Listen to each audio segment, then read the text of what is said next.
Hi ಎಲ್ರಿಗೂ ನಮಸ್ಕಾರ. Welcome back to my channel. ಸುಮಾರು 8-9 ತಿಂಗಳಾದಮೇಲೆ ನಾನು ವ್ಲಾಗ್ನ ಶುರು ಮಾಡತ್ತೀನಿ. ಭಾಳ ಜನ ಕಮೆಂಟ್ ಮಾಡತ್ತಿದ್ರಿ, ಯಾಕೆ ನೀವು ವ್ಲಾಗ್ ಮಾಡಿಲ್ಲ ಅಂಥೇಳಿ.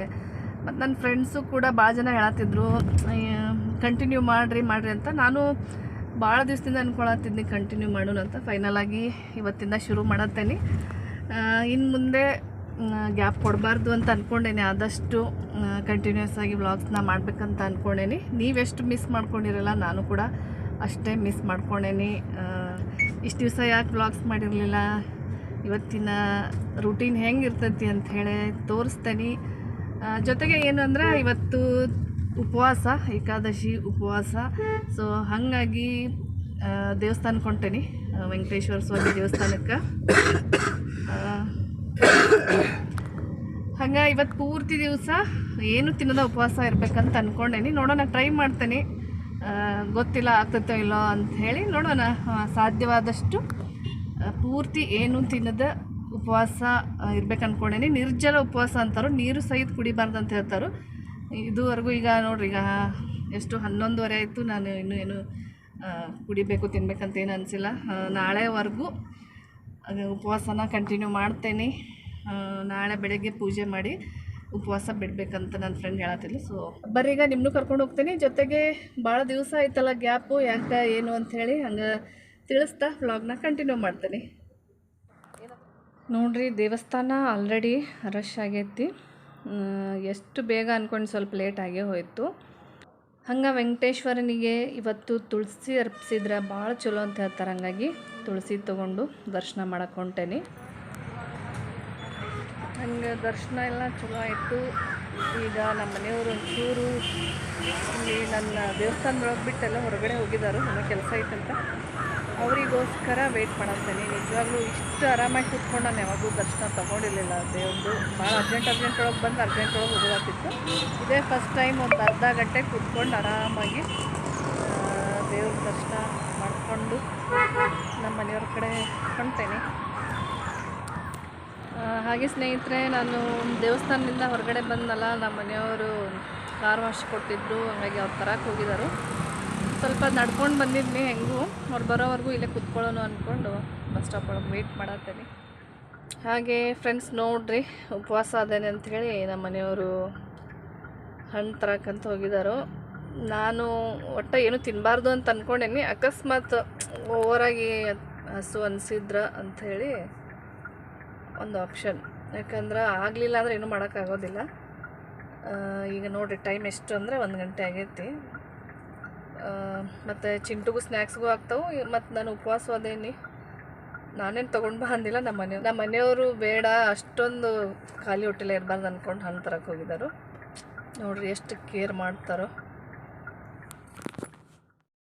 ಹಂಗೆ ನಾನು ಯಾಕಿಷ್ಟು ದಿವಸ ವ್ಲಾಗ್ ಮಾಡಿರಲಿಲ್ಲ, ಯಾಕಿಷ್ಟು ಗ್ಯಾಪ್ ಕೊಟ್ನಿ ಅಂತ ಈಗ ಹೇಳತ್ತೇನೆ ನೋಡ್ರಿ. ಏನು ದೊಡ್ಡ ರೀಸನ್ ಅಂತ ಏನಿರಲಿಲ್ಲ. ಸ್ವಲ್ಪ ಅದು ಒಂದು 15 ಡೇಸ್ ಹಾಗೆ ಬ್ರೇಕ್ ತೊಗೊಳ್ಳೋಣ ಅಂದ್ಕೊಂಡು ಬಿಟ್ನಿ. ಅದು ಗ್ಯಾಪ್ ಹಂಗೆ ಜಾಸ್ತಿ ಹಾಕ್ಕೊಂತನೇ ಹೋಯಿತು. ನನಗೂ ಒಂಥರ ಲೇಝಿ ಆಗಿಬಿಟ್ನಿ. ನಾನು ವ್ಲಾಗ್ ಶುರು ಮಾಡೋಣ ಅಂದ್ಕೊಂಡು ಅದು ಹಾಗೆ ತಿಂಗಳುಗಟ್ಟಲೆ ಮುಂದೆ ಬಂತು. ನಮ್ಮ ಚಿಂಟು ಮಾತ್ರ ತುಂಬ ಸರಿ ಹೇಳೋನು, ಯಾವಾಗಾದರೂ ಸಿಟಿಗೆ ಹೋದರೆ, ಮತ್ತು ಮೊನ್ನೆ ನಾನು ರಜದೊಳಗೆ ಊರಿಗೆಲ್ಲ ಹೋಗಿದ್ನಿ, ನೀ ಇದನ್ನ ವ್ಲಾಗ್ ಮಾಡು ಅದನ್ನ ವ್ಲಾಗ್ ಮಾಡು ಅನ್ನೋನು. ಅದು ಹ್ಞೂ ಅಂದ್ಕೊಂಡು ಹಾಗೆ ಎಳ್ಕೊಂಡು ಬಂದ್ನಿ. ಅದು ಒಂದು ಸಾರಿ ಬಿಟ್ಟರೆ ಅದು ಅಲ್ಲೇ ಬಿಟ್ಟೆ ಹೋಗ್ಬಿಡ್ತೈತಿ, ಕಂಟಿನ್ಯೂಷನ್ ಆಗೋದೇ ಇಲ್ಲ. ನಾನು ಒಂದೊಂದು ಸಾರಿ ಒಂಥರ ಬೇಡಪ್ಪ ಸಾಕು ಅನ್ನೋ ಥರ ಅನಿಸ್ಬಿಟ್ಟಿತ್ತು ನನಗೆ. ಯಾಕಂದರೆ ಎಲ್ಲ ಲೇಡೀಸ್ಗೂ ಗೊತ್ತು ಈ ಹೌಸ್ ವೈಫ್ ಕೆಲಸ ಎಷ್ಟು ಇರ್ತೈತೆ ಅಂಥೇಳಿ. ಮನೆ ಕೆಲಸ ಮತ್ತು ಎಕ್ಸ್ಟ್ರಾ ಇದು ಯೂಟ್ಯೂಬ್ ಮಾಡೋದು, ಅದನ್ನು ಎಡಿಟಿಂಗ್ ಮಾಡೋದು. ಅಂದರೆ ನನಗೆ ಏನಾಗ್ತಿತ್ತಂದ್ರೆ, ನನ್ನ ರೆಸ್ಟ್ ಟೈಮ್ ಎಲ್ಲ ಬರೀ ಎಡಿಟಿಂಗು, ವೀಡಿಯೋದ ಕೆಲಸನ ಮಾಡೋದು, ನೆಕ್ಸ್ಟ್ ಮತ್ತು ಮನೆ ಕೆಲಸ ಮಾಡೋದು ಅನ್ನೋದ್ಲೆ ನನಗೆ ಒಂಥರ ರೆಸ್ಟ್ಲೆಸ್ ಆಗಿಬಿಟ್ಟಿದ್ನಿ. ಹಾಗಾಗಿ ಒಂದೊಂದು ಸಾರಿ ಯಾಕೋ ಬೇಡಪ್ಪ, ಇದು ನನ್ನಿಂದ ಆಗುವಲ್ತೇನೋ, ಭಾಳ ನನಗೆ ಟಯರ್ಡ್ ಅನ್ಸತ್ತೇನೋ ಅಂತ ಅನಿಸೋದು. ಆಮೇಲೆ ಈಗೀಗ ಅಂತೂ ನಾನು ಮಿಸ್ ಮಾಡ್ಕೊಳಕ್ಕೆ ಶುರು ಮಾಡಿದ್ನಿ. ಯಾಕೆ ನಾನು ಅದನ್ನು ಅಷ್ಟೊಂದು ಕಷ್ಟ ಅಂತ ಅಂದ್ಕೋಬೇಕು. ಈಸಿಯಾಗಿನ ಯಾವಾಗಾದರೂ ನಂಗೆ ಟೈಮ್ ಸಿಕ್ಕಾಗ ಮಾಡಿದ್ರಾಯಿತು ಅಂದ್ಕೊಂಡು ಮತ್ತೆ ಶುರು ಮಾಡೇನಿ. ಹಾಗೆ ಮಧ್ಯಾಹ್ನದ ಊಟ ನೋಡ್ರಿ, ಜುನ್ಕ ಊರ ಕಡೆ ಸ್ಪೆಷಲ್ ಜುನ್ಕ ಚಟ್ನಿ ಪುಡಿ ಸಿಂಪಲ್ಲಾಗಿ ಇವತ್ತು ಟೈಮ್ ಇರಲಿಲ್ಲ, ಹಾಗಾಗಿ ಊಟ ಕೊಡತ್ತೇನೆ. Good evening friends. ನೋಡ್ರಿ, ನಮ್ಮ ಚಿಂಟು ಸ್ಕೂಲಿಂದ ಬಂದ. ಅಲ್ಲ ಚಿಂಟು,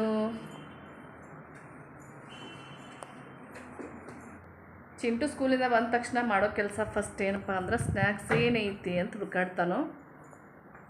ನೋಡ್ರಿ, ಬರೀ ಏನೈತಿ ಇನ್ನೂ ಅವನು ಫ್ರೆಶ್ ಅಪ್ಪು ಆಗಿಲ್ಲ.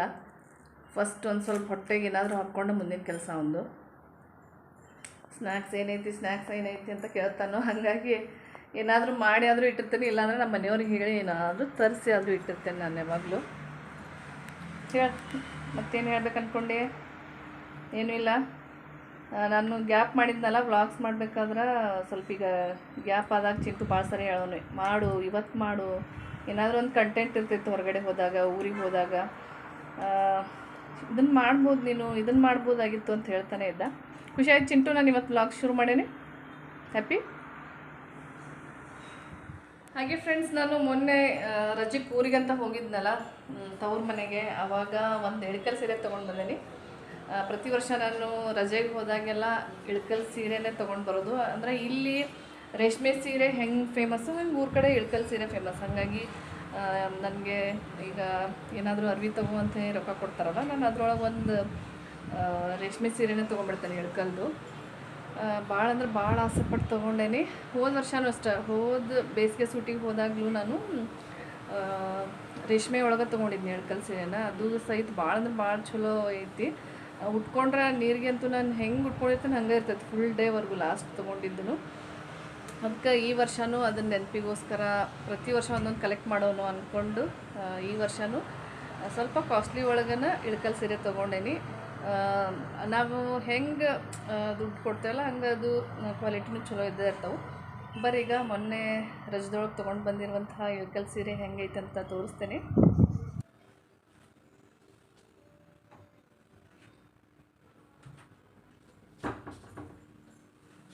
ನೋಡಿ, ನಾನು ಮೊನ್ನೆ ಊರಿಗೆ ಹೋದಾಗ ತೊಗೊಂಡು ಬಂದೆ ಅಂತ ಹೇಳಿದ್ನಲ್ಲ, ಇದೇ ಸೀರೆ. ಭಾಳ ಆಸೆಪಟ್ಟು ತೊಗೊಂಡು ಬಂದೇನಿ. ಹೆಣ್ಮಕ್ಳಿಗೆ ಸೀರೆ ಅಂದರೆ ಎಲ್ರಿಗೂ ಇಷ್ಟ ಇದ್ದೇ ಇರ್ತಾವೆ. ಸೊ ಯಾರಿಗಿಷ್ಟ ಇಷ್ಟ ಇಲ್ಲ ಹೇಳ್ರಿ ಸೀರೆ ಅಂದರೆ. ಈ ಕಲರ್ ಕಾಂಬಿನೇಷನ್ ಒಳಗೆ ತೊಗೊಂಡೇನಿ. ಮತ್ತು ಎಲ್ಲ ಬಾರ್ಡ್ರ್ ನನ್ನ ಹತ್ರ ಒಂದೇ ಸಿಮಿನಲ್ ಪ್ಯಾಟರ್ನ್ ಇದ್ದು, ಹಾಗಾಗಿ ಸ್ವಲ್ಪ ಈ ಚೆಕ್ಸ್ ಅಂದರೆ ಈ ಕಡ್ಡಿ ಪ್ಯಾಟರ್ನ್ ಒಳಗಿರಲಿ ಸೀರೆ ಅಂದ್ಕೊಂಡು ತೊಗೊಂಡೇನಿ. ಮತ್ತು ಈ ಕಲರು ನನ್ನ ಹತ್ರ ಇರಲಿಲ್ಲ, ಮತ್ತು ಬಾರ್ಡ್ರ್ ಈ ಕಲರ್ ಬಂದೈತಿ. ಫುಲ್ ಸಾಫ್ಟ್, ನಾವು ಹೆಂಗೆ ಉಟ್ಕೋತೇವಲ್ಲ ಹಂಗೆ ಇರ್ತೈತಿ. ಲೈಟ್ ವೆಯ್ಟು, ಸ್ವಲ್ಪ ಕಾಸ್ಟ್ಲಿ ಒಳಗೆ ತೊಗೊಂಡ್ರೆ. ಇಳಕಲ್ ಸೀರೆ ಒಳಗೆ ನೀವು ಕಮ್ಮಿಯಿಂದ ಕಾಸ್ಟ್ಲಿವರೆಗೂ ತೊಗೋತಿರಲ್ಲ, ಯಾವುದು ಚಲೋ ಇಲ್ಲ ಅನ್ನೋಕ್ಕೆ ಸಾಧ್ಯನೇ ಇಲ್ಲ. ಕಲರ್ ಕಾಂಬಿನೇಷನ್ ಅಷ್ಟು ಚಂದ ಇರ್ತಾವೆ. ಫಂಕ್ಷನ್ ಒಳಗೆ ಅದು ಉಟ್ಕೊಂಡ್ರೆ ಭಾಳ ಅಂದ್ರೆ ಭಾಳ ಎದ್ದಕ್ಕೆ ಅನ್ನಿಸ್ತಾವೆ. ಸೊ ನೋಡ್ರಿ, ಈ ರೀತಿ ಐತಿ. ಸೆರೆಗೆ ಯಾವ ರೀತಿ ಬರುತ್ತೆ ಅಂತ ತೋರಿಸ್ತೇನೆ ನಾನು. ಮತ್ತು ಈ ಬಾರ್ಡ್ರ್ ನನಗೆ ಭಾಳ ಇಷ್ಟ ಐತಿ. ಈ ಪ್ಯಾಟರ್ನ್ ಒಳಗೆ ನೋಡ್ರಿ, ಇಲ್ಲಿ ಒಂಥರ ಟೆಂಪಲ್ ಬಾರ್ಡ್ರ್ ಒಳಗೆ ಬಂದೈತಿ. ನನ್ನ ಹತ್ರ ಯಾವ ಸೀರೆನೂ ಈ ಥರ ಇರಲಿಲ್ಲ, ಎಸ್ಪೆಷಲಿ ಇಳಕಲ್ ಸೀರೆ ಒಳಗೆ.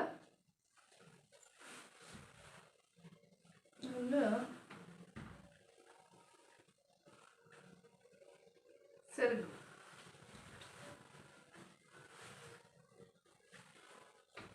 ಈ ಥರ ಬಂದೈತಿ. ಸೆರಗು ಹೆಚ್ಚಾಗಿ ಇಳಕಲ್ ಸೀರೆ ಒಳಗೆ ಸೆರಗನ ಮೇನ್ ಅಟ್ರಾಕ್ಟಿವ್ ಅಂತ ಹೇಳ್ಬೋದು. ಉಟ್ಕೊಂಡ್ಮೇಲಂತೂ ಭಾಳ ಚಂದ ಕಾಣಿಸ್ತೈತಿದು. ಸದ್ಯದೊಳಗೆ ಒಂದಿಷ್ಟು ಬ್ಲೌಸ್ ಅದಾವೆ, ಎಲ್ಲ ಸೇರಿಸಿ ಸ್ಟಿಚ್ ಮಾಡಿಸೋಣ ಅಂತ ಅಂದ್ಕೊಂಡೇನಿ. ನೋಡ್ರಿ, ಈ ರೀತಿ ಐತಿ ಸೀರೆ. ನನಗಂತೂ ಭಾಳ ಇಷ್ಟ ಆಯಿತು. ನಾವು ಕಾಸ್ಟ್ಲಿ ಒಳಗೆ ಹೆಂಗೆ ತೊಗೋತೇವಲ್ಲ ಹಂಗೆ ಇಳಕಲ್ ಸೀರೆ ಒಳಗೆ ಕಾಂಟ್ರಾಸ್ಟ್ ಬ್ಲೌಸ್ ಬರೋದಿಲ್ಲ, ರನ್ನಿಂಗ್ ಬ್ಲೌಸ ಬರ್ತಾವೆ. ನಾನು ಲಾಸ್ಟ್ ತೊಗೊಂಡಿರೋ ಸೀರೆ ಒಳಗೂ ನಾನೇ ಎಕ್ಸ್ಟ್ರಾ ಬಟ್ಟೆ ತೊಗೊಂಡು ಒಂಥರ ಕಾಂಟ್ರಾಸ್ಟ್ ಆಗಿ ಅದನ್ನು ಬ್ಲೌಸ್ ಸ್ಟಿಚ್ ಮಾಡಿಸಿದ್ನಿ. ಯೋಚನೆ ಮಾಡತ್ತೇನೆ ಇದಕ್ಕೆ ಯಾವ ರೀತಿ ಬ್ಲೌಸ್ ಸ್ಟಿಚ್ ಮಾಡಿಸೋಣ ಅಂಥೇಳಿ. ಕಾಂಟ್ರಾಸ್ಟಾ ಏನು ರನ್ನಿಂಗ್ ಅಂಥೇಳಿ ಗೊತ್ತಿಲ್ಲ ಇನ್ನೂ. ಒಟ್ಟಿನಲ್ಲಿ ಆದಷ್ಟು ಬೇಗ ಸ್ಟಿಚ್ ಮಾಡಿಸ್ತೇನೆ. ಹಾಗೆ ಇದ್ರ ಪ್ರೈಸ್ ನೋಡ್ರಿ 6300 ರೂಪಾಯಿ. ಪ್ಯೂರ್ ರೇಷ್ಮೆ, ಬಾರ್ಡ್ರ್ ಆಗಲಿ ಸೆರಗಾಗಲಿ ಪೂರ್ತಿ ರೇಷ್ಮೆನೇ ಬರ್ತೈತೆ, ಹಾಗಾಗಿ ಕಾಸ್ಟ್ಲಿ. ತೊಗೋತತಿ ಚಲೋದ ತೊಗೊಳ್ಳೋಣ ಅಂದ್ಕೊಂಡು ವರ್ಷಕ್ಕೆ ಒಂದು ರೇಷ್ಮೆ ಇಳಕಲ್ ಸೀರೆನೂ ತೊಗೊಳತ್ತೇನೆ ನಾನು. ಉಳಿದಿರೋದು ಕಮ್ಮಿ ರೇಟ್ದು ಅದಾವು, ಅವು ಭಾಳ ಚಂದ ಅನ್ನಿಸ್ತಾವೆ ಉಟ್ಕೊಂಡಾಗ.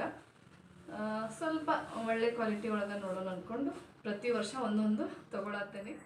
Welcome back friends. ಟೈಮು ಸಂಜೆ 5 ಗಂಟೆ ಆಗೈತಿ. ನಾನು ಮತ್ತು ಚಿಂಟು ಸಿಟಿಗೆ ಹೊಂಟೇವಿ. ಸ್ವಲ್ಪ ಶಾಪಿಂಗ್ ಇತ್ತು. ಈಗ ನನಗೆ ಪಾರ್ಟ್ನರ್ ಅವನ ಈಗ ಏನಾದರೂ ತರೋದಿತ್ತು ಅಂದ್ರೆ ಇಬ್ಬರ ಜೊತೆ ಹೋಗಕತ್ತೇವಿ. ನೆಕ್ಸ್ಟು ಶಾಪಿಂಗ್ ಬ್ಲಾಗ್ನ ಶೇರ್ ಮಾಡ್ಕೋತೇನೆ. ಸದ್ಯಕ್ಕೆ ಇವತ್ತಿನ ಬ್ಲಾಗ್ನ ಇಲ್ಲಿಗೆ ಏನು ಮಾಡತ್ತೇನೆ. ಮತ್ತೆ ಸಿಗೋಣ ಮತ್ತೊಂದು ಹೊಸ ಬ್ಲಾಗ್ ಜೊತೆ. ಅಲ್ಲಿವರೆಗೂ ಎಲ್ರಿಗೂ ನಮಸ್ಕಾರ. Thank you. ಬಾಯ್ ಹೇಳು. ಜೋರಾಗಿ ಹೇಳ್ಬೇಕು. ಹೇಳು ಬಾಯ್ ಅಂತ.